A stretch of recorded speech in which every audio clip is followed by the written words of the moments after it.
This is Adam Taxon, main administrator for the Daily Beck page on Facebook.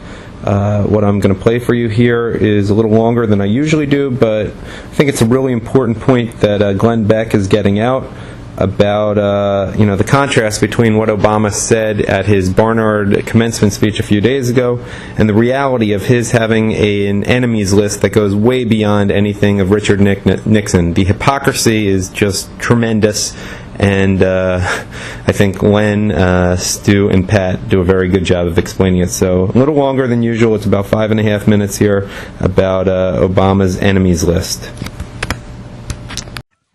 Former Governor Mitt Romney and President Obama, Team Obama, named and shamed 8 private citizens for donating to former Massachusetts Governor Mitt Romney. The Blaze reported this 2 weeks ago. Frank Vandersloot, one of the 8 men detailed by the president's Truth Team, is discovering what it means to be on the president's enemy list. Vandersloot has a wellness products company called Melaleuca Inc. out of Idaho Falls, Idaho. For the last 26 years, the Wall Street Journal's Kimberly A. Strassel reports, by all accounts, it's a healthy and prosperous company, something of a rarity in this current economy. But that doesn't matter to members of Team Obama. Vandersloot gave $1 million to the pro-Romney super PAC, Restore Our Future, and that was enough to land him a spot on Obama's enemies list. Now, think of this. Think of this especially from the perspective that Bill Maher, who is an abhorrent human being, is a piece of crap, donated $1 million to an Obama PAC. Right. And you're not going out and targeting Bill Maher. You're not going out. And Romney's Bill Maher not saying anything about Bill Maher is a public figure. Yes. Nobody's going after Bill Maher. I mean, we make comments, but we make comments whether he gives money or not. But he's a public figure. The 8 donors are wealthy individuals, according to the president, quote, with less than reputable records, end quote. Some of them even, quote, have been on the wrong side of the law, end quote. This is according to the president's Keeping the GOP Honest website. As for Vandersloot, he is a, quote, litigious, combative, and bitter foe of the gay rights movement, end quote. But that's not all. This is where it starts to get dicey. About a week after the post, a man named Michael Wolf contacted the Bonneville County Courthouse in Idaho Falls in search of court records regarding Mr. Vandersloot. Specifically, Mr. Wolf wanted all of the documents dealing with Mr. Vandersloot's divorces, as well as a case involving a dispute with a former Melaleuca employee. Mr. Wolf sent a fax to the clerk's office, which we have obtained, listing 4 cases he was after. He later would send a second fax asking for 3 further court cases dealing with either Melaleuca or Mr. Vandersloot. Mr. Wolf listed only his name and private cell phone number. Wait, the Blaze reports. An anonymous investigator contacted court officials and requested copies of documents dealing with Vandersloot's divorce cases? That sounds familiar. Some digging revealed that Mr. Wolf was, until a few months ago, a law clerk on the Democratic side of the Senate Permanent Subcommittee on Investigations. This is incredible. Just this, but wait, there's more. His newfound work, the ID written out at the top of his faxes, identified them as coming from Glenn Simpson. That's the name of the former Wall Street Journal reporter in 2009 who founded a D.C. company that performs private investigative work. A website for the company, Fusion GPS, describes itself as providing strategic intelligence with expertise in areas like politics. In other words, what is that? Opposition research. You want to take somebody down, you call these people. Although there are no records indicating Fusion or Wolf have been paid by the Democratic National Committee, Strassel notes it is not uncommon to hire a less controversial third party, which then hires the researchers.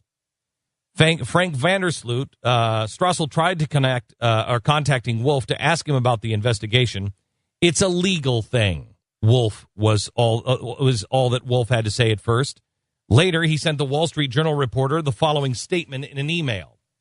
Frank Vandersloot is a figure of interest in the debate over civil rights for gay Americans. Now, don't we have the president on record saying that he still doesn't think that homosexuality is a civil right or gay marriage is a civil right. Well, he's saying that he thinks the states should be handling it, so you'd assume certainly that. And he has said in the past that it is definitely not a civil right. Civil right.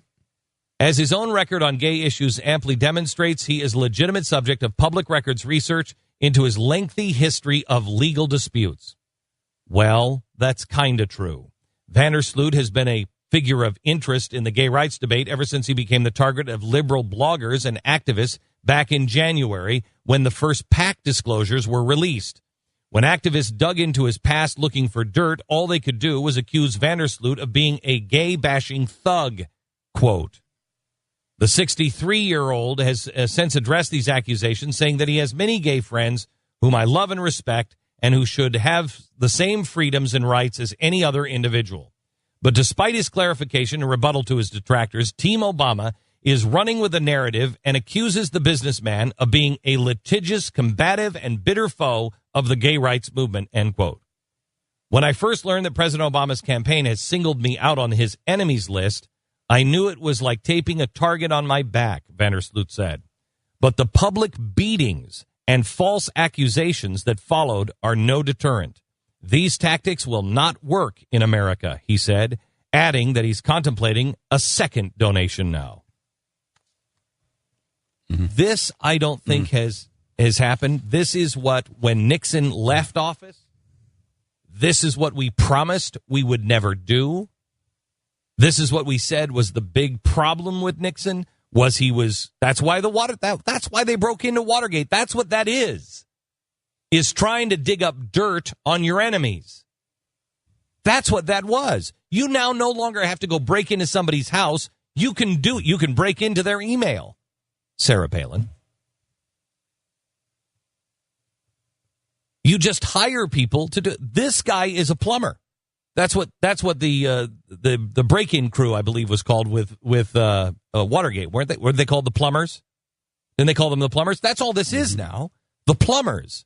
And they're going in and trying to get any kind of dirt they can on anybody. I'll tell you something. We have been investigated. We had people go through our garbage.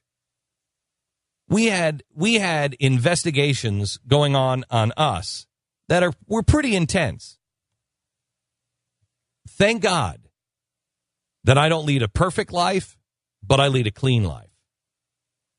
They didn't have anything on us. Had to search through all those Twinkie wrappers. It's difficult to find stuff in your garbage. Pretty difficult. Mm-hmm. Pretty difficult. Mm-hmm. It's camouflage. All the really bad strategy. things, to my lovers and stuff, I write on the inside of Twinkie packages. They'll never find them.